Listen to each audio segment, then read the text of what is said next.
เดินทางเข้าป่ากับเมีย2 คนย่างโดยตีนเปล่าบ่มีรถบ่มีทีมงานด้วยระยะทาง25-30 กิโลเมตรระวังหัวบรรยากาศทุกคนมาเรียบร้อย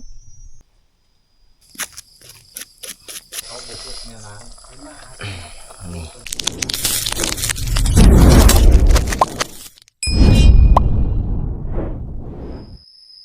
สบายดีสวัสดีพ่อแม่พี่น้องเบิดสุขุทุกคนบ่ว่าสิอยู่ภายในและต่างประเทศทุกคนแล้วก็ยินดีต้อนรับเข้าสู่ช่องเบาเฮียงคนหากินคือเก่านะสำหรับมื้อนี้เบาเฮียงก็สิเดินทางขึ้นป่าทุกคนแต่ว่าเบาเฮียงนี่บ่ได้ไปกับทีมงานแล้วก็เบาเฮียงบ่ได้ไปผู้เดียวเบาเฮียงเอาเมียไปนำรอบนี้ทุกคนเลยแต่ว่าเฮาเดินทางในมื้อนี้นี่เฮาสิย่างด้วยตีนเปล่าทุกคนสิพาเมียไปย่างด้วยระยะทาง25-30 กิโลเมตรพุ่นแหละฮอดเที่ยงนาน้อยเฮามื้อนี้ทุกคนก็ถือว่าเป็นครั้งแรกที่สิพาชาวต้อยนี่ย่างว่าซั่นซะปกตินี่ก็เฮาไปแต่ละเทื่อก็มีแต่ขี่รถแต่ว่าช่วงนี้ฝนมันอยากตกหลายทุกคนฝนมันอยากตกหนทางมันก็ยากแน่ก็เลยสิพาชาวต้อยย่างคาดว่าสิขึ้นไปหาอีพ่อพุ่นแหละอีพ่อท่าอยู่เที่ยงนาน้อยทุกคนเพราะว่าหลังจากที่เบาเฮียงกลับลงมาแต่ป่าได้1 วันพักผ่อนอยู่บ้านแล้วก็ทีมงานก็กลับลงมาอีกที่หลังเบาเฮียงก็ลงมาก่อน3 คนก็ยังเหลือแต่อีพ่อเพิ่นท่าอยู่เที่ยงผู้เดียวกับน้องมาทุกคนกับนางหลาสีขาเฮาก็ถือโอกาสนี้ขึ้นไปเอาอีพ่อเลยไปหาอีพ่อเอาเขาไปส่งเราเพราะว่าเราก็บ่มีข้าวกินทุกคนแล้วก็ที่สำคัญละมื้อนี้สตอยขึ้นป่าน้ำนี่ก็กะว่าสิไปถ่ายทำคลิปวิดีโอให้ FC ได้เบิ่งต่อไปอีกอะไรทุกคนเพราะว่าช่องเก่าของสตอยนี่ถูกปิดเป็นที่เรียบร้อยแล้วว่าซั่นซะถูกปิดแต่ก็เฮายังบ่ทันฮู้ว่ามันสิเปิดให้เฮ็ดคลิปต่อไปอีกมื้อใดแต่ก็เฮามันรอท่าบ่ได้ทุกคนก็เลยให้สตอยนี่เปิดช่องใหม่ทุกคนจะได้ก็ฝากให้ FC นี่ไปติดตามช่องสตอยช่องใหม่ช่องนี้ล่ะทุกคนก็ให้เบาเฮียงกับสตอยนี่มีกำลังแห้งใจเฮ็ดคลิปใหม่ๆอีกต่อไปแหละทุกคนกำลังเริ่มต้นใหม่ก็สวยๆกันไปทุกคนสตอยก็จะได้มื้อนี้ความรู้สึกที่ขึ้นป่าพอดีอะไรใครหน่อยนะอันนี้เขากำลังมาหอดตีนผู้แล้วทุกคนกำลังเตรียมสิเดินทางขึ้นไปตอนนี้เวลากับประมาณเกือบเที่ยงแล้วทุกคนเพราะว่าสิขึ้นแต่เช้าก็มันคาเวียกในจักหน่อยใช่เปิดเบิ้งหนึ่งในธงนี่มีหยังในธงเปิดเบิ้งดูชิมียังของกินเล็กๆหน่อยใช่ของกินเล็กๆหน่อยปาโตโว้มาหมาขนมยาสูบพี่พอเป็นเอเล่ยาสูบขึ้นสื่อขึ้นไปหาอีพอโอ้อันนี้คือแนวกินสตอยว่าได้ดีทุกคนโอ้จะเป็นอีหยังต่ออีหยังโอ้แมนเบิดเลยเต็มถุงนี่แมนเบิดเลยดิมันบ่แมนไปหากินดอกแดดดิเอาเนี่ยกินไปกินบ่แมนไปหากินมันเหมือนน้ำทุนถังเดี๋ยวก็ยังมาเปิดกระเป๋ามามีแนวกินแบบดีเลยทุกคนผู้หญิงไปนำกะตุนอาหารไปหน่อยหนึ่งบางเถื่อหากินบ่ได้บางที่เขาก็กินบ่ได้น้ำเห่าคลองบางอย่างกันเลยไปเจ๊เป็นเจ๊มือนี่เพื่อห่อนี่ก็ห่วยกินในกระเป๋าก็ถือว่าอยู่ในรอบก่อนเบาเฮียงพาสตอยไปป้าก็ขี่รถแล้วก็หาย่างเลาะครัวแล่นแต่ว่ามือนี้เทิงย่างขึ้นป้าแล้วก็เทิงสิพาไปหาครัวแล่นอีกพร้อมนะไปรอบนี้ถือว่ามีเดียวเรื่องย่างอย่างเดียวจักสิไว้บ่ไว้ก็แอบกันไปซ้อมกันไปอันนี้เขาเอิ่นว่าเอาเมียมาฝึก เป็นคนป่าเป็นนางผ่านจากสีไว้บ่ไว้แล้วไปเดินทางไปนี่ทุกคนเดินทางไปพร้อมๆกันนะสตอยก็ยางก่อนเลยได้จากที่หอดไซแล้วมือนี่ โอ้คือธรรมะธรรมแม่นแต่ที่แรกแท้โอ้เอาขึ้นก่อนเลยได้ผู้เพิ่นนั่นไป ดึกเคยดึกก็คือเขาเดินทางไปมือนี้ย่านแต่สวนทางกับอีพ่อแหละทุกคนเพราะว่าเขาบ่ได้บอกเราล่วงหน้าว่าเขาสิขึ้นแต่ว่าเราก็ว่าสิอยู่ประมาณคืนหนึ่งนี่แหละญาติเราลงมามือนี้คือกันเขาก็เลยฝ่าเดินทางให้มันหอดไว้ที่สุดนะเมื่อยทุกคนฮึบยังอีกล่ะ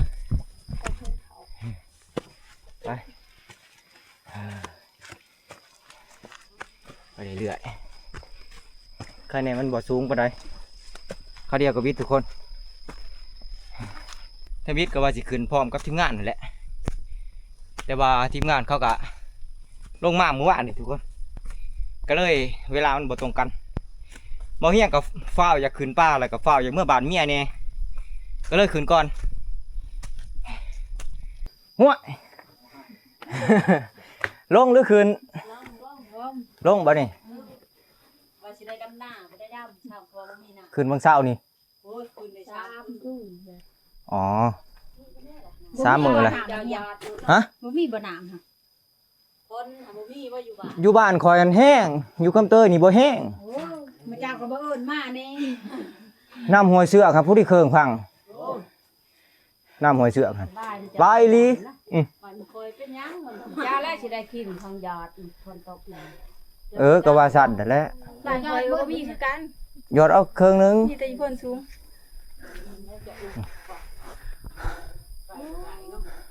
อยู่บ้านเมียคอยคักแล้วกำลังได้กะได้มุมันแห้งๆแล้วทาง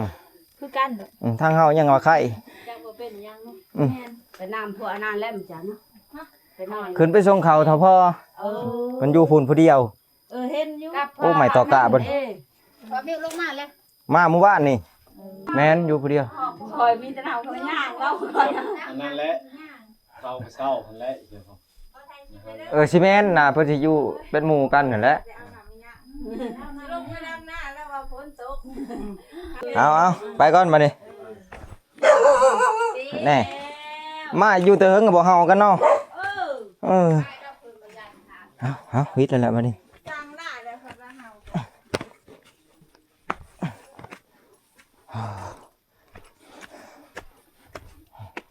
บ่ว่าย่ำเวียกย่ำให้ย่ำหน้าหรือว่าสิเป็นเทศกาลหยังต่างๆคนนี่เที่ยวขึ้นป่าตลอดทุกคนหาอยู่หากิน เอาพักผ่อนก่อน บ่แม่น ยังสิเมื่อยกว่าเก่าแล้วตัวน่ะ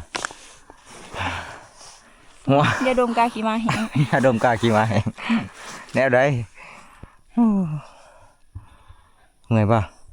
บ่ ฮะ มากับผัวบ่เมื่อย น่ะมันต้องจังซี่ เห็นหน้าผัวแล้วบ่เมื่อยบ่เห็นหน้าผัวนี่จะมันเมื่อย นั่นแหละโอ้ลดหุ่นคักขนาดเนาะ กำลังข้าวเด้พี่น้องเอ้ยสีดำอีกแล้วแหละ กำลัง ไปดับมือสองมือนี่โอ้เป็น กำลังสีแยกกัน นี่สีผิว สีกำลังแยกกัน ต่างกันอยู่หน่อยหนึง บัดนี้ข่อยแซงแล้วแหละ โอ้หนามีแต่คุ้มมีแต่บ่อมีแต่ซิว อายพาน้องตากตาแดด โอ้ย สิบ่ได้ขึ้น เป็นไดย่านแต่บ่งามบ่จะงามไปงามอยู่ป่าพุ่นแหละ งามอยู่บ้านก็ย่านแต่ผู้บ่าวสำน้อยมักเมียเพิ่น โอ้ยว้าวเอาพักผ่อนก่อนจะเข้าแล้วจังค่อยย่างต่อทุกคน ก็เจ้าก็พักผ่อนคือกันได้ผู้ที่ก็เจ้ามาหาอยู่หากินก็ได้แต่ว่าส่วนหลายก็เจ้าสิขึ้นมาตักน้ำมันย่างทุกคนขึ้นมาตักน้ำมันย่างแล้วก็หาช้อนกุ้งช้อนหัวแหละที่เฮาเห็นสวิงยังก็ยังมีกับของยังก็เจ้าก็ยังมีนะแล้วก็มีไม้ตอกกะแน่ก็จะเก็บลงเมื่อเพื่อบ่เป็นการเสียเวลาลงเมื่อต้องให้มีแนวติดไม้ติดมือเมื่อทุกคนอันมันมีประโยชน์เพราะว่าแต่ละคนแต่ละครอบครัวก็เจ้าก็เฮ็ดหน้าบางเฮียงก็ได้ลงเมื่อแล้วรอบก่อนไม้ตอกกะก็ได้ เฮ็ดหน้าเป็นรักแต่อีต้นละได้ฝนตกแล้วฟ้าสิลงมาดำหน้า คำเตยว่าพ้นบ่ตกแต่เขตบันดาลเขตพ้นสูงเขตพ้นแพงเฮา บ้านพันใหญ่นี่พ้นบ่คอยตกปานใดทุกคนพันใหญ่ก็ลงเมื่อแต่ป่าก็ส่งน้ำทุกคน เพราะว่าไปในรอบที่แล้วนะเพิ่นเมื่อยแห้งหักโคมเตงหลายหาอยู่หากิน เพื่อสิได้กินมันบ่แม่นของข้อยได้ทุกคนเนี่ยกินเนี่ยอยากบ่แม่นว่าเฮาสิได้ง่ายๆแล้วก็บ่แม่นว่าเฮาสิไปจับเอาโลดมันยากทุกคน อีกอย่างเฮาก็บ่ได้ผูกไว้อีกคันสิเว้าๆแน่น่ะก็ แม่น แต่ว่า เฮาก็ไปคือเก่าได้บ่ได้ก็ไปคือเก่าทุกคนเพราะว่าเฮาเคยไปนะ มื้อได้บ่มานไปเบิดมื้อก็บ่ได้พอโตเลย จำเป็นต้องได้ไปนะทุกคน อีกอย่างก็ปากกับท้องมันห้องอยู่ตลอดทุกคน ก็เลยจำเป็นใครก็อยู่ซื่อเพราะว่าการดำรงชีวิตเฮาส่วนหลายมันสิติดพันกับธรรมศาสตร์หลาย ถ้าว่าบ่หากินกับธรรมศาสตร์หากินน้ำปลาน้ำดงก็จักสิหากินหยังทุกคน ไปเฮ็ดเวียกอยู่ในเมืองในนาก็ได้อยู่ดอก แต่ว่ามันบ่เป็นอิสระทุกคน มันบ่เป็นอิสระแล้วก็มันบ่ได้ใช้ชีวิตแบบตามอำเภอใจเฮานะเฮาอยู่แบบนี้นี่ดีที่สุดแล้วทุกคน ไปเดินทางกันต่อเลยวันนี้ทุกคนเพื่อฮอดก็สิใช้เวลาหลายชั่วโมงเติบอิงตามพักผ่อนไปนำทุกคน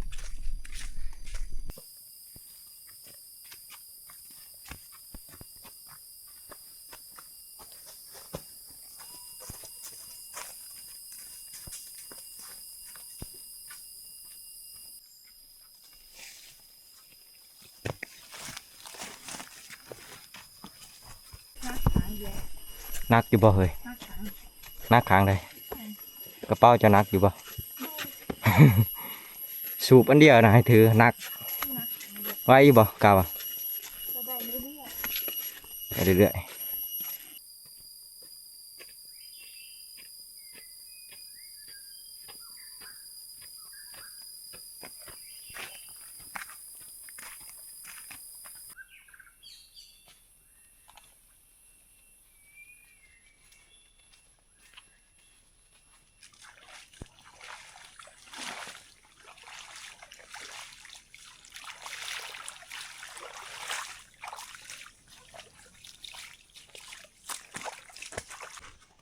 ไปย่างไปเรื่อยๆได้สิฟ้าพักผ่อนดอก ๆได้บ่ บ่ไกลใกล้ๆนี่แหละ ไก่ไก่เจ้าก็ไก่คอยก็เลือกไก่จ้ะไก่ อะไรแค่นี้ก็บนฮะ เสียใจ เสียใจยัง อ เลย กินมากล่องเจ้าบ่ให้คอยกิน เดี๋ยว คอยอดอีกแหละ กินข้าวก่อนจังกินสม คอยบ่เป็นหยังดอก จะหน่อยบ่สบาย เจ็บท้องมาอยู่ป่าบ่มีโรงหมอได้ ให้หยังมาเนาะ บ่มีโรงพยาบาลได้มีแต่สิห้ามกันมื้ออะไรนี่ ห้ามก็บ่ได้นะตัวน้อยๆนี่มันนักตำกัน ตอนนี้บ่เฮียงก็เริ่มเห็นแล้วถ้าตอนนี้เริ่มออกอาการแล้วได้นี่ทุกคนนี่ยังว่าบ่ทันครึ่งทางได้นี่เริ่มเมื่อยเริ่มหิวเข่าวเลย เอาอีกยังบ่ใกล้ทุกคนหอดครึ่งทางบ่เฮียงก็จังสิพาสต่อยพักทอนข่อยว่าแล้วน้ำลาย นี่ยังธรรมดาที่มันบกเพราะว่าฝนตกเมื่อคืนนี่เด้โอ้มารอบในน้ำเริ่มลายแล้วมันนี่ทุกคนถามเลย ไปทางใดที่มันตื่นระวัง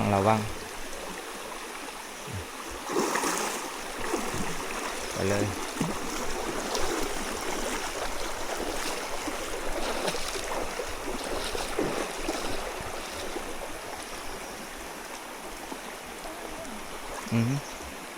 ไปเลยนี่ยังขึ้นไปบนหินใหญ่ๆนะแมนไป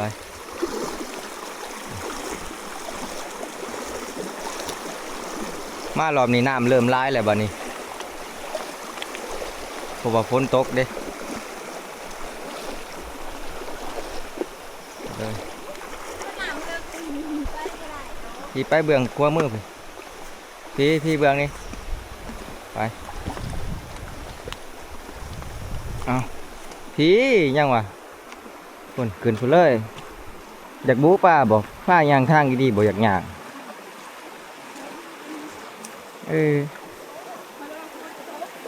นั่นแหละ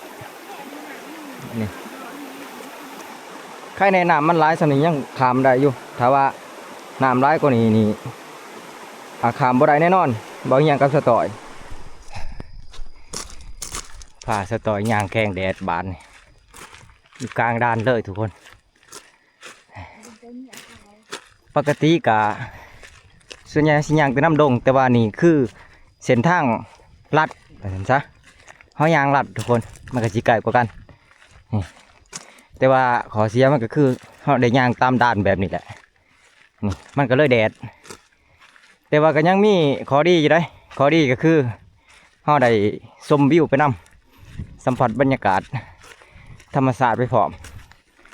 นี่ก็เลยเลือกพาสตอยมาทางนี้อาจสิห่อนแน่ดำเบิดเนี่ยข่อยบาทนี่ดำเลยแหละบาทนี่ดำคักดำเน่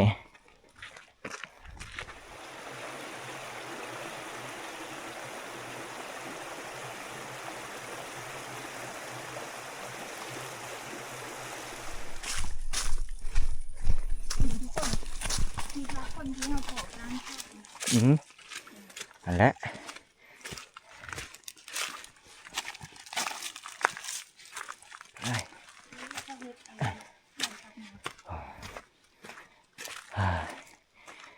กำลังหอดด้านคาทุกคนอันนี้เอ้ามีหมาได้อันนี้ไปยังมีหมาแต่ว่าไม่เห็นคน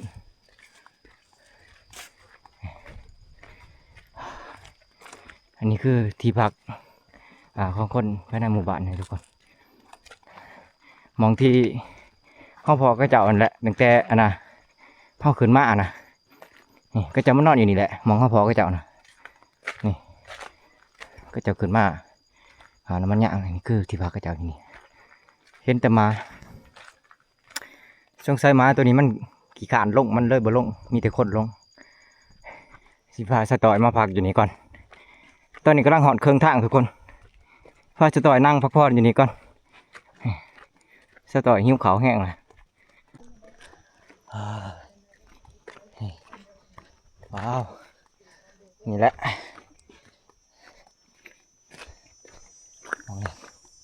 มาเลยอึบ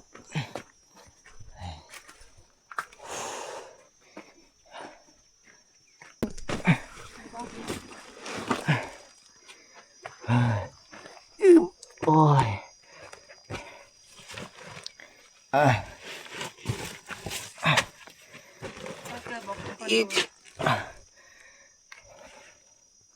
มาถอดก็ได้นี่ถอดวางหัวอายคือสามคนโดยดำ ว้าคอนโดมองเคยสร้างไว้กับเจ้าด้วยนี่เอาเจ้ามาอยู่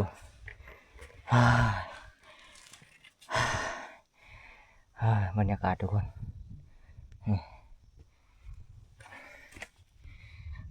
เย็นขนาดทุกคนย่างมากเมื่อยๆนะแล้วมาพักพาสตอยกินข้าวอยู่นี่ก่อนเห็นไหมม่วนปะเป็นมนุษย์ทำเลยได้ปะนี่มีงามให้เบิ่ง เมื่อในย้อนยุคเลยได้นี่ ย้อนยุคเมื่อไปอยู่ในหนังสมัยตะกี้เลย หักเลยคอนโดเฮานี่ลมมานี่เป่าวิววิววิววิวเย็นทุกคนนี่เห็นไหมเย็นปะ เย็นพี่ว่าลมนี้ คือสิเมื่อยเนาะ บ่อยากนอนซื่อ อยากนอนเพราะว่า ๆหอดเวลานอนเว้นเลยดิ อ๋อหอยเวลานอนเว้น เฮ้อยู่กับยามีเวลานอนเว้น เอาสิพาพักผ่อนก่อนอยู่นี่จักชั่วโมงหนึ่งจังยางต่อ โอเค ทางเมื่อเที่ยงเฮากันนี้แหละยางไปนี่ทุกคนนี่ยางไปนี่เลย โอ้เย็น ยังเหลืออีกบ่ใกล้หรอกแต่ว่าเครื่องหนึ่งเลยได้มา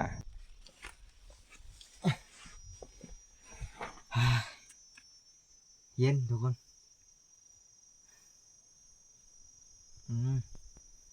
มาเมื่อยๆแห้งที่เอา จกกดมาให้กันดมบ่ บ่หนา ฮะ ล้างมาเรียบร้อย ล้างมา นี่เขาออกสีหอม พักผ่อนก่อนทุกคนแล้วจังเดินทางต่อนะ เปิดคุ้มซับมีอะไร กินดูเต็มกระเป๋าเดี๋ยวโบได้มีอย่างมีแต่ขนมเอิ้นว่าเขาก็บ่ได้ถือมาแวะกินข้าวอยู่แต่ว่าเขาซุกเขาบ่ได้ถือมาก็เลยกินขนมนี่แหละ ขนมทานสอง แต่ตีเขาก็บ่ได้ค่อยถือมาดอกเมียมาจังบ่ค่อยได้ถือ เดี๋ยวเขาจะกินหลอดเทียงเดี๋ยวมันสิเบิดงานสิได้อยู่ผู้อีกหลาย กินขนมประหยัดเลยประหยัดมัธยัด หนาอยู่ เอาให้อายะอายุไว้ก่อนเอานี่กินขนมข้าวต้มนี่บ้านเจ้าเมืองเจ้าเคยได้กินบ่ขนมแสบนะขนมแอลเซยังคักบ่ได้นี่พอดีของหมักผู้เฒ่าเลยเด้นี่อ่อนแขวพอดีเลยอายะอาจ่วยเลยอ่ะขอโศกข้อมานำไปปลาหรอก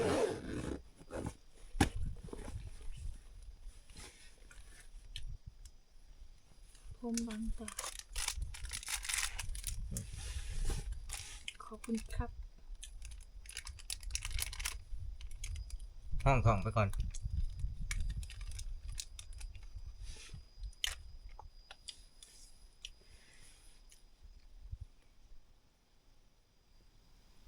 มันแดดจังซี่มันเสาร์นี่มันแดดนี่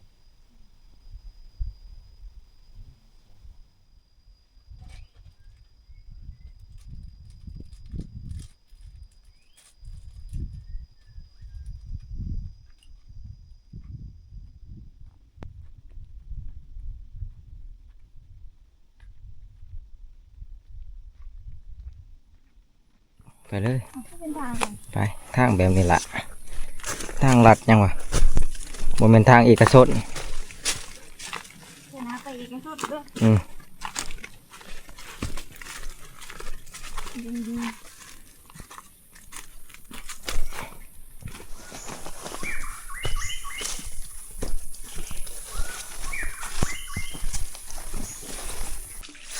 เดี๋ยวตักเอาน้ำมึงกินก่อนทุกคน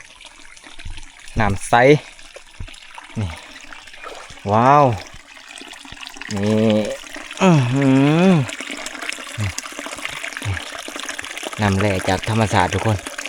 นี่น้ำค่ำโอ้ใสขนาดเก็บได้แบบนี้เด้ไปอยู่เทียง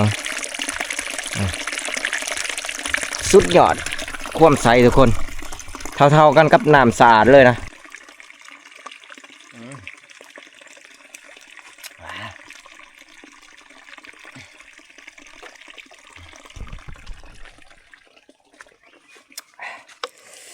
อายเย็นเลยเนาะน้ำเย็นเลย อันนี้คือน้ำสะอาดเลย เป็นน้ำพ่นนะคะเลยนะ อืม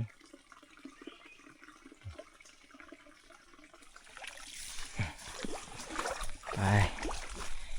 อึบอึบเอาถือกับดักเลยมานี่ไหวพี่เบื้องนี่เอา โอ้ นี่เท่ๆได้ก็ไหวนี่พงเบื้องพูนน้ำมันนี่ไป ออกบ่ได้ ได้ ไปเลย ดูพิงเลย ตายไปเลย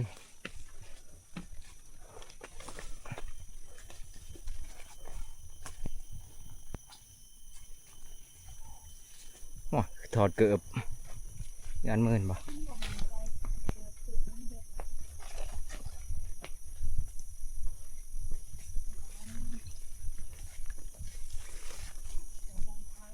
โอ้ยทุกคนเอ้ยของยานี่ทิมปืนทิมกระทงทิมเบัดทุกอย่างเลยแล่นไล่แล่นของยานี่เช่าต่อยพอแล่นมันอยู่นะทางยางลงมาโอ้ผู้พ่อพอย่างก่อน ตื่นแล่นจักจิหายจักจะบอก ตื่นแล่นฮะเราเพิ่นพ่องูที่แท้พ่อแล่นโอ้ มันนอนอยู่ตั้งนาน เอ้ยแลนนึงกับแลน อยู่ใกล้ๆอีกนึง คูบเอากระไรแล้วมันหมูอยู่ ตัวใหญ่อะลีบางอย่างนี่บางเฮียงก็ไล่เขาไปผูกทุกคน แต่ว่าเขาบอกหูว่ามันขึ้นต้นไม้ต้นใด ฮาบ่มีหมา มากับผมนี่โอ้แต่แม่นได้แล้วนะข้าแม่นว่าบางเฮียงย่างก่อนบางเฮียงก็สิได้แหละทุกคน เพราะว่าสตอยกะเราเป็นผู้หญิงเราก็ยานนี่แหละมันแล่นไปนี่ต้นไม้แท่นี้แหละนี่มันน่าสิขึ้นแท่นี้แหละต้นไม้นี่แต่ว่าอันน่ะเฮาบ่เห็นทุกคนเฮาเห็นแต่มันแล่นไปนี่ตัวบักใหญ่มันสิมีอยู่ประมาณ2 โลหะประมาณนี้แหละเกือบ3 โล 2 โล 6แล้วตัวใหญ่ โอ้ลีนการเนาะเจ้านี่เนาะแต่ว่าบ่ได้ ๆบ่กล้ากัดมัน ไปยังอีกบ่ใกล้กะหอนเที่ยงเฮาถ้าว่าอีพอยังบ่ทันเมื่อกะเฮาสิพาน้องหมาเขามากวดเบิ่งอยู่ทุกคน มันเฮ็ดจังได๋อยู่ตอนจะพอ มันหมูอยู่ มันโมบอยู่ มันปีนหนามาบ่ แม่นตัวใหญ่แต่ว่า นี่เป็นมันคัก ตาเห็นเลยลูกโตบักใหญ่นี่ โผ ตัวน้อย อันนั้นแหละแนวกินคันเฮ็ดว่ามันเป็นแนวกินแหละบ่ต้องย่านมัน ๆจะหายจะเอิ้นเพราะว่า อ๋อ ขอหันต่างคนต่างตื่นมันซึ้งอยู่สะทอยก็ซึ้งอยู่กันหาย แล่นกระตื่นเจ้าก็ตื่นแล่น คอยก็ต้นสิแทง อ๋อเผื่อเฮา อันนี้ก็คือมัน อีพอยังบ่ทันเมื่อเอาจัก เพราะว่าเราเป็นเล่น อีพอบ่ทันมาแต่ครัวแล่นบ่จักยังให้ได้หมอกับถ้วย หมอ แม่น ยัง พอจะได้เลยเราสงสัยเราไปครัวแล้ว นี่บอกประตูเอ้าเปิดขี้มา ตอนนี้เฮากะมาหอดเที่ยงเฮาแล้วบัดนี้ทุกคนนี่กะผู้ที่เกือบค่ำแต่ว่ามายังบ่ทันพออีพอสงสัยเราไปครัวแล้วยังบ่ทันมาทุกคนคิดว่าเราเมื่อแล้วนะถ้าว่าเราเมื่อก็คือสวนทางกัน เพราะว่าบางอย่างนี่ย่างมาทางลัดคันเราเมื่อเราสิเมื่อทางรถที่เฮาขี่รถเที่ยวนั่นแหละทุกคน แต่ว่ายังโชคดีอยู่เราบ่ทันเมื่อโอ้ยถ้าว่าเรามาไว้นี่เฮาสิพาน้องมาเขาไปกวดเบิ่งแล่นตัวทีสะต่อยพอนั่นแหละทุกคนบางทีเฮามีโอกาสได้อยู่เอานี่แหละโอ้ยเผื่อหอดทุกคนก็พอดีใส่เวลาในการย่างมานี่5 ชั่วโมงเต็มๆเลยทุกคน จากที่บ่เฮียนกับทีมงานเคยย่างมา4 ชั่วโมงพาสะต่อยมานี่เป็น5 ชั่วโมง มื้อนี้พี่เศษใส่ไข่ เพราะว่า พาสะต่อยพักผ่อนแน่ก็เลยสาแน่ชั่วโมงหนึ่งอีพออยู่ก็จักเราได้ยังเห็นแต่ตีนไก่ขัวนี่น่าจะเป็นไก่ขัวพันธุ์ใหญ่ได้ตั้งแต่มือก่อนเมื่อยปะ บ่หอน บ่ มีแต่หอนซื่อ แสดงว่าผ่านงานสะต่อยผ่ายางตั้งแต่บ้าน จนหอด เที่ยงหน้าหน่อยทุกคนด้วยระยะทาง30 กิโลเมตร ใกล้บ่30 กิโลเมตร ไกล โอ้ยสะจอยก็บ่ได้คิดว่าสิได้มาย่างนำหมูเห็นแต่หมูย่างบ่น่าเชื่อว่าสิฮอดคิวตัวเอง เอาพักผ่อนก่อนถ่ายพอมาบัดนี้เอาเลยนะ นี่ โอ้ทุกคน อันนี้คือตัวถากดูดเลือดทุกคน ที่มันดูดเลือดเบาเฮียงไปนะ จนอ้วนเลยทุกคน นี่นะตัวบักใหญ่ๆเลย นี่สงสัยมันน่าจะกินอิ่มแล้วสะต่อยละแวงเลยตอนนี้สะต่อยละแวงแล้ว มันกินจนอิ่มทุกคน อันนี้คือถากที่มันจับเฮาตอนที่เฮาย่างมาในดงใหญ่ในดงหน่อยแหละนี่เดี๋ยวเฮาสิขามันก่อนมันดูดเลือดเฮานี่เอามาลงไฟนี่เรียบร้อยโอ้มาแล้วทุกคนอีพอมาแล้วโอ้ยมานี่เด้ทีมงานไปไหนโอ้มันบ่แล่นมันบ่กุดมันบ่ มีแต่เอาบนเอาบ่ เดี๋ยวมีแห้งสิเอามัน ใช้แนวใดหั่น โอ้ยได้ความ ฮะ ใช้หน่อยโอ้ยเบิ่งแต่ดังมันบ่น้อยแล้วนี่โอ้โห ตัววันนี้ใหญ่ปานใด โอ้ทีมงานลงเมื่อเบิดได้อยู่นำกันเนาะสองเสี่ยวนี่ อยู่น้ำกันนั่นแหละคงบ่มีไผกินหมูกับเหล้า โอ้ อย่างวันละ ปาโต อย่างวันละ โอ้โหตัวเดียว ตัวเดียวลูก ตัวเดียวก็คุ้มเร็วนี่ มันอีลีเนาะดูมัน โอ้ไปพอพามาไปเบิ่งอีกมองค่อยพอ นี่ใหญ่ นี่ทางเขาดงกะเลา มันบ่มืดบ่ หาจังว่านี่แหละในทางน้อยนี่เด้ในทางเขาในนู่นดินฮะ เออ พออยากว่าใหญ่ซ้ำนี่พุ่นแล้ว เจ้าอัดไว้ มันแล่นบ่แม่น แล่นมันนอนอยู่ มันแล่นไปจักมันขึ้นต้นใดขอหาบ่เห็นบ่ไปว่าเฮาเอามาไปแล้วดมกลิ่นมันน่ะ มันทำเลยนะมือ มันคำแล้วบ่หรือจังไดหรือว่ามืออื่น ไปกับไป ตัวบักใหญ่มันใดอู้ใหญ่อะดีระดับ3โล4โลพุ่นแล้วนี่ ชิโร่บ่พอ ปอดโกขาง ตกห้างหันพอดี พี่ลึกกะลี 3กำลัง4 ระดับ4โลโอ้น้องมาเฮ็ดนี่มุนเบิดเลยเนาะ โอ้ยเพื่อโทรศัพท์มันบ่อยากดีพอเจ้าได้อนั่น โอ้ วงนี้ก็เชียววงนี้หัวว่าแลนโลด อืม โทรศัพท์บ่อยากหับ ใหญ่ จับหัวอันนั้น มันตายเหรอบ่ โอ้ ยัง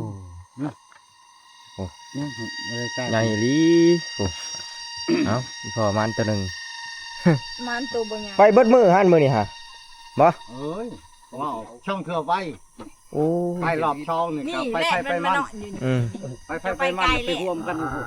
ลูกไผ่เจะพอแล่นซะก็แข็งกะดี ตื่นหัวใจจนหยุดเต้น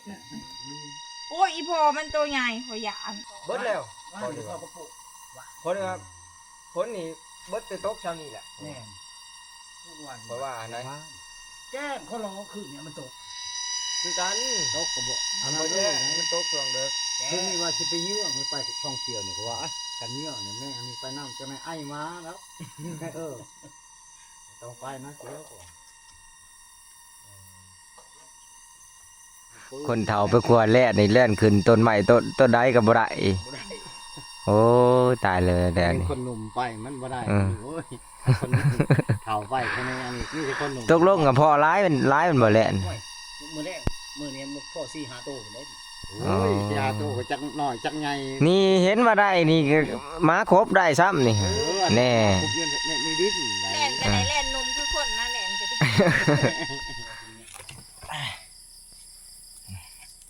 ดังไฟเผาแล่นก่อนเผาแล่นใหญ่คิดว่าอีพ่อสิได้หลายโตแล้วว่ะป้านี่ ไปตัวมือนะครับกิ๊กแล้วก็โซ่สามันมือแรกไปเปิ้ลสามมือ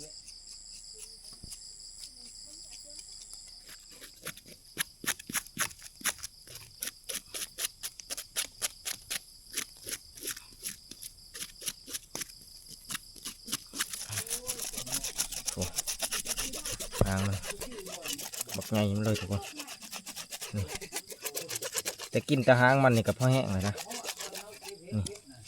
กินแตะหางมันกับเลือเฟือเลย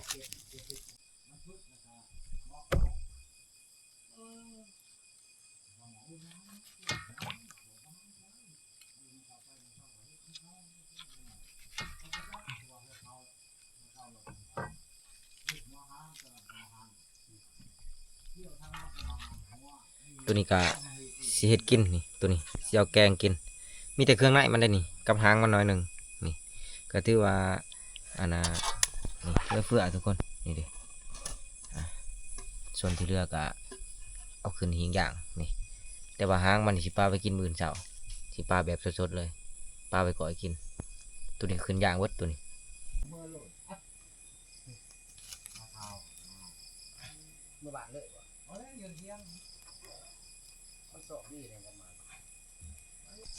เอานี่ ล้านกว่าบาท อันนี้ว่าเจ้ามีหมูมีครูนึกเจอเขาลืมเฮาในร้านเลยอย่างเงี้ยเอาว่าลาแห้งมีแฟนอีกกินเหล้าแล้วโอ้ย เวลาไปอย่างพักอย่างนี้ เพิ่นเฮ็ดคักแล้วเพิ่นว่าเนาะ จากกระไฮโคกคืออะไรแล้วเนาะพอได้หายแล้วก็ว่าวันนี้จากเพื่อนเนาะเขาไปยังคลีนเพื่อนหายเขาอีกนายคงกินคงอยากเก่า แกงเล่นใส่หน่อไม้ส้มทุกคน วันนี้เคยว่าเล่นกับบ้านเคยหันพวกมาเลี้ยงงัวอยู่ขั้วอยู่เพียงว่าน้าหัวเฮ็ดนะมือหัวมือว่ามือนึงว่าเลือดแม่กูว่าเขาจับให้บ่ไปหนอนสิทำบอกโทษสิทำมึงเนี่ยนะยังเอาของกายก็ยังเอาเป้าอยู่หัน โอ้คักกะลีทุกคน เขาบุกเนี่ยนะ นี่ มาสองคนทางเขาก็มาแบบตีมาก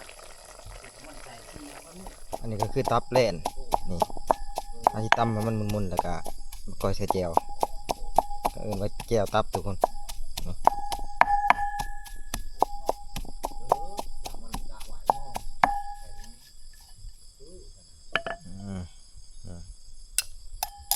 ใส่ไปเท่าไร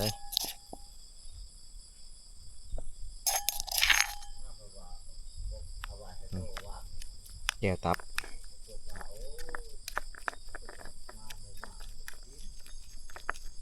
แล้วได้นี่คัก โอ้ยคนหนุ่มยาวก็กันเลยคนผูก คักทุกคน ไอ้ของนี่จะว่ากินข้าว เขามือเราทอหน่อยไข่กับบ่ได้ นี่ บ้า ยังเหลืออีกได้ มานี่อาหารสันเลิศได้นี่ นอนกินอยู่ปุ๊ คักมันต้มน้ำไม่ไล่ มาไล่อย่าว้าวบ่ได้ว่า เอาเลย อันนั้นปะนี่ทิ้ง มาทุกคน กินข้าวแรกน้ำกันทุกคนสตอยกับบ่กินสับกินมาม่าแล้วก็นอนสงสัยเมื่อย มาแต่ก่อนมาสุดก่อนจะว่าไปให้มันยังจะตัวหนุ่มปุ๊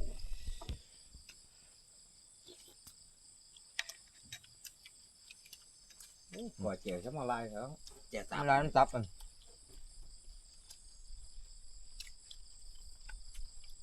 เคยกินบ่แจ่ตาแต่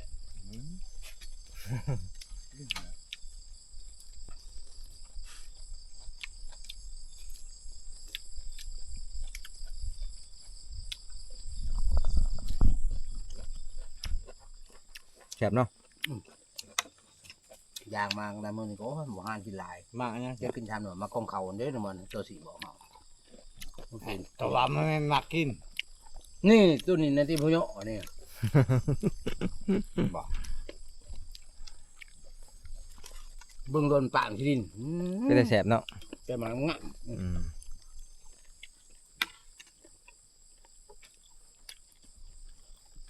โอ้เลื่อนออกเลย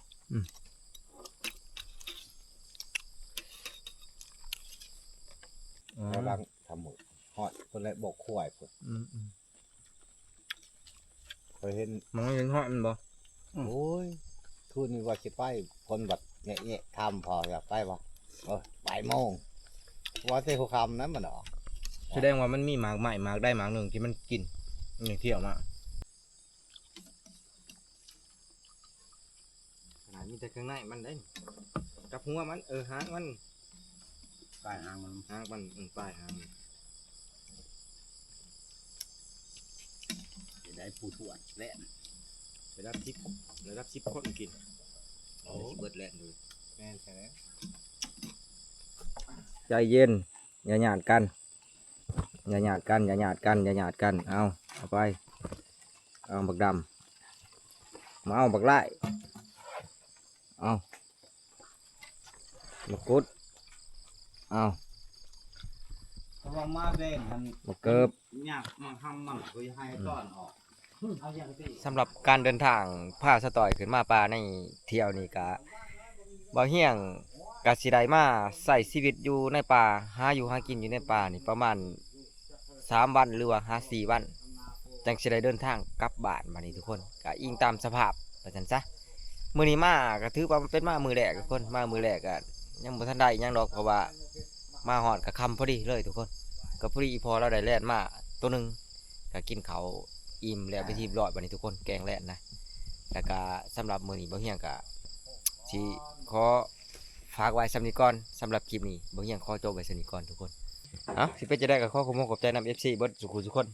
ที่เขามารับเบิ่งรับชมบ่เฮียงตั้งแต่ต้นจนจบทุกคนแล้วก็ที่สำคัญก็อย่าลืมฝากกดไลค์กดแชร์ทุกคนเพื่อเป็นกำลังใจให้บ่เฮียงกับสตอยนี่เฮ็ดคลิปใหม่ๆให้ FC ได้เบิ่งอีกต่อๆไปทุกคนสำหรับมื้อนี้บ่เฮียงขอตัวไปนอนพักผ่อนก่อนทุกคน